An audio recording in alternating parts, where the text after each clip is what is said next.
Hello everyone, welcome to another lesson on the kick Joseki. So in the last couple of lessons, we first covered the basic pattern of the kick Joseki. So once again, number 6 is the kick, number 7, number 8 can be here or here, and number 9 can be here or here. This was what we covered in the first lesson, 504.1, and in 504.2 we covered white's follow-ups to black's number 9 here on the third line. And in this lesson, let's talk about white's follow-ups to black's number 9 here on the fourth line, which is the recommended move over this move on the third line. So this is the standard Joseki in the age of AI. But white has a very sharp follow-up move right here, and that's going to be most of what we will talk about in this lesson. But before we begin, there's actually something that I need to explain to beginners, and that is why black needs to play a 3-space extension instead of just 2. You might say this 2-space extension is very solid, good enough to be the base, or playing something like this. But they're not optimal because they're not efficient enough. They might be playable for beginners or amateur players, but because you're leaving 1 space more for white to possibly invade, right? So if you're playing here, this 3-space extension, white cannot make a 2-space extension here on the side, right? Playing here will be a very bad move, number 14, so because black will be able to press white down, and this will be very bad for white, even though white lives. But black has a really solid potential toward the center, so this is not okay for white. So usually you see the Joseki would be white's playing here. It's a pretty over-concentrated move, and white does not have a base here, and now white can only jump out like this. Whereas if number 9 is here, white can make a 2-space extension very comfortably on the upper side. So black is giving white this option. If black occupies number 9, it is very hard for white to come in this way, right? Not a good idea, because you would just be kind of escaping without a base. And that's not what you want at the beginning of a game. And that really limits white's options to this 3-3 invasion and the approach from the right side. So that's why number 9 needs to be a 3-space extension. But of course there are drawbacks, as we'll see, because white has potentially annoying follow-ups that you need to know as a beginner. You don't have to play it. But again, these Joseki lessons are important because you need to know some of these variations in case you need them sometime down the line. So of course, before we talk about this move, this bend and connect still exists, just as it exists for number 9 here on the third line. Of course, number 9 here is a little different. The variations might be a little different, but the bottom line is white should not play at number 10 at the beginning of a game. It's a very big endgame move, but there are bigger moves out there, right? Approach, corner closer, I say repeat in every Joseki. If you need to take sente, take sente. It's always bigger than playing here on the second line, a big endgame move. And white can follow it up with number 14, also an endgame move. You should not play this at the beginning of a game. So I have to remind beginners not to do this in every lesson. Why? You might ask, right? White is gaining something. It's destroying black's territory here on the side, and white is gaining a little bit, not a lot. So why not, right? And arguably here, white has sente. The problem is that you have solidified black's shape. Black has traded a little bit of territory for a very solid shape on the outside. That is why this is good for black. You cannot afford to give black such a nice shape here on the outside. Whereas if it's something like this, say if you've invaded here, right, now black is looking pretty vulnerable. And if black is not careful, you have moves like this that are potentially pretty sharp, right? You might be able to do some damage to this black group if black is not careful. So you're preserving that possibility where you might be able to attack black in a more effective way. Whereas if you play these endgame moves, you're really just solidifying black's position. So that's why I need to point this out almost in every lesson to beginners. Do not play these endgame moves after these Josekis because they do you no good. So of course, white also has this invasion potentially. Because number 9 is here, it's harder for black to play here on the second line and make a connection, right? Number 16 can cut it off. But this fight will be about even, I guess. It's not that interesting for white to just come in this way and try to fight, right? Because, I mean, we'll just jump toward the center. No one really has any ice space or whatever, so this will be about even, and white really doesn't have to play this way. Or black can also just play on the outside and give white the stun. This is also okay for black. White can't really come in here, right? So black will still have the upper side sealed off. And having this wall on the outside on the fourth line is a good thing. Beginners and amateur players may not like it, may not know how to use it, but sometime down the line, as you develop as an amateur Go player, you're going to like these shapes. Very, very solid, very hard to attack, and white is not gaining as much. So that's this move right here. Now let's talk about number 10. This is an actual Joseki, right? So in the previous lesson, arguably, this is not really a Joseki because number 9 is no longer recommended, right? So you do not see a lot of Go books talking about white's moves after number 9 here on the third line, but you do see all the Joseki books in the age of AI talking about number 10, right? So what happens here is that there is point A and point B for white to play. So this move is aiming at both moves. And of course, black can only cover from one side, and that's black's challenge right here. So how does this work? If black simply plays at number 11, whites can play right here at number 12, connecting number 10 back. This way, number 12 secured the corner just as this bend and connection did. But as white does it with number 12 here, it also destroyed black's territory. And black's shape is not bad, it's playable, but white's gain is very considerable, especially compared to the bend and connect variation. And how does the corner get secured, you might ask? The key, I think, after black comes in is for white to play this move. This way, black will not have enough ice space. This is not enough ice space to live. So this is basic life and death. We'll talk about the corner invasion in the next couple of lessons. Of course, the corner is vulnerable after number 9, but here after number 12, the corner is significantly solidified. So this is very good for white. But of course, if you're black and if you forgot everything I said in this video and you need Sente here, just play at number 11, totally fine, right? Because after number 9, white has Sente, but after these exchanges, white has gained a lot, but black has Sente, especially at the beginning of a game, and that's very valuable. And now if black plays from the left side, say this move, what white can do is right here. And number 12 has this connection with number 10. You can cut it off, but this is not worth it for black, right? Black is kind of over-concentrated here, and white suddenly is about 80, 90% alive here on the upper side. And after number 9, it seems like black has established a very strong influence on the upper side, but after all these exchanges, that influence is gone. So white is pretty successful if black really wants to cut white off. Or alternatively, the best black can do is probably just to keep white down and play something like this, and white can be satisfied. Feuding here on the third line can be satisfying compared to white living on the second line, as I demonstrated in the previous lesson. That's not acceptable. So that is what white is aiming for. Pretty annoying, right? So the correct move for black is right here. But before we dive into this Joseki, let's talk about this as well, right? So this is sharper. This is preventing white from playing here because now black can clamp and kind of cut number 10 off. But what white can do is to jump here first. If black tries to keep white down, now white can play this move. If black clamps again, white potentially has these moves.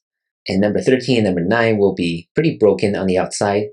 So could be something like this or something like this. So definitely playable for white.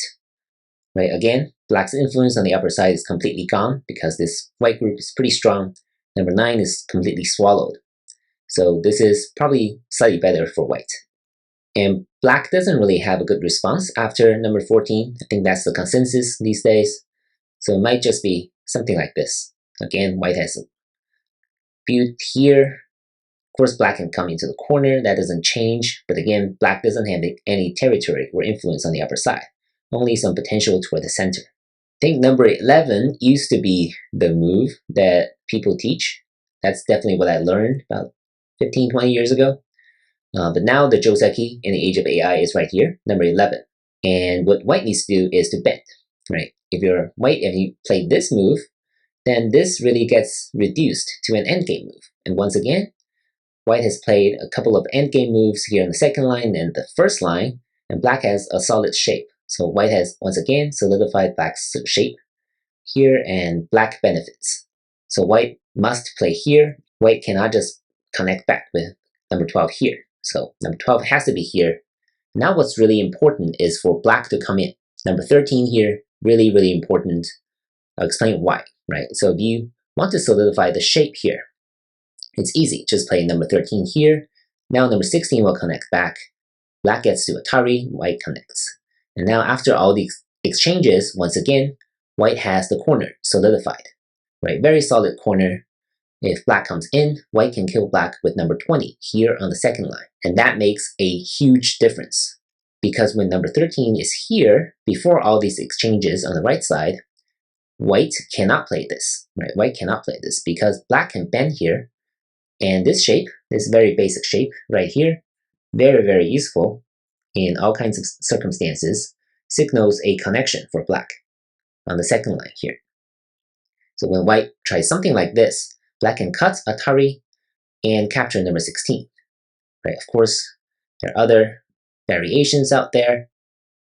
Be something like this, and this is definitely playable for black because black is already alive, took the corner. The corner is really important in this Joseki because white has occupied it, and now it's black's. And white still needs moves on the left side, and should be playable, I think, for black. But black could maybe play something like this, keeping white down. And white is not completely alive yet. So anyway, this is going to get complicated, but I think this definitely favors black if number 14 is right here on the second line.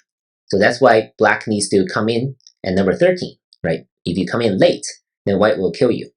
And now white has a couple of responses, but only one is correct. The correct one is right here, right? The other one is here. Problem with this is that black can play number 15.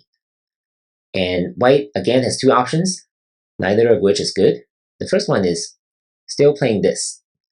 But now, this is the equivalent of number 13 and 14, making this exchange.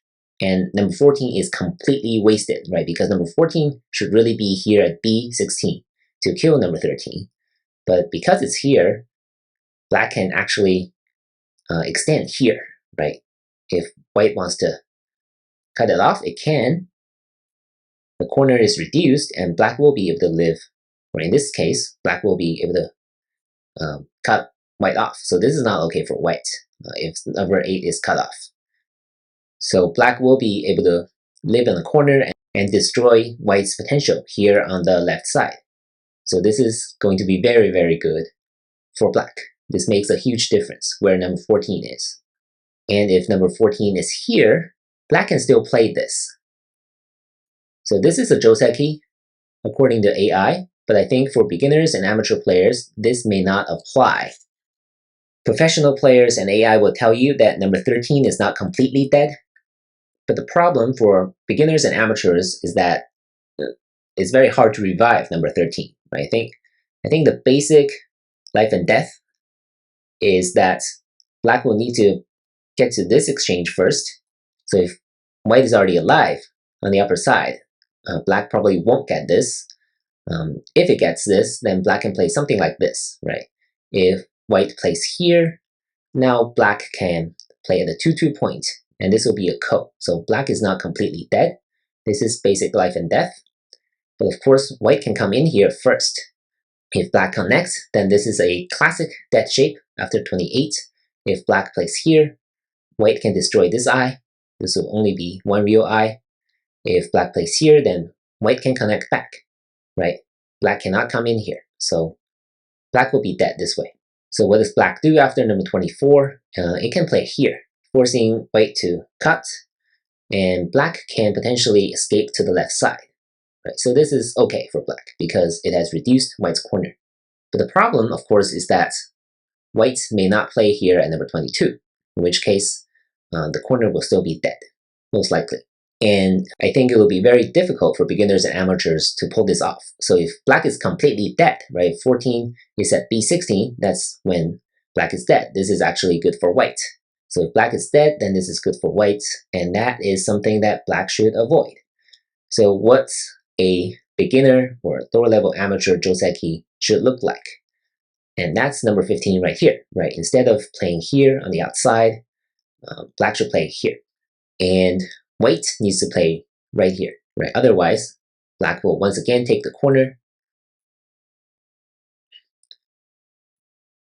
And once again, we'll get to a fight. So white will play here.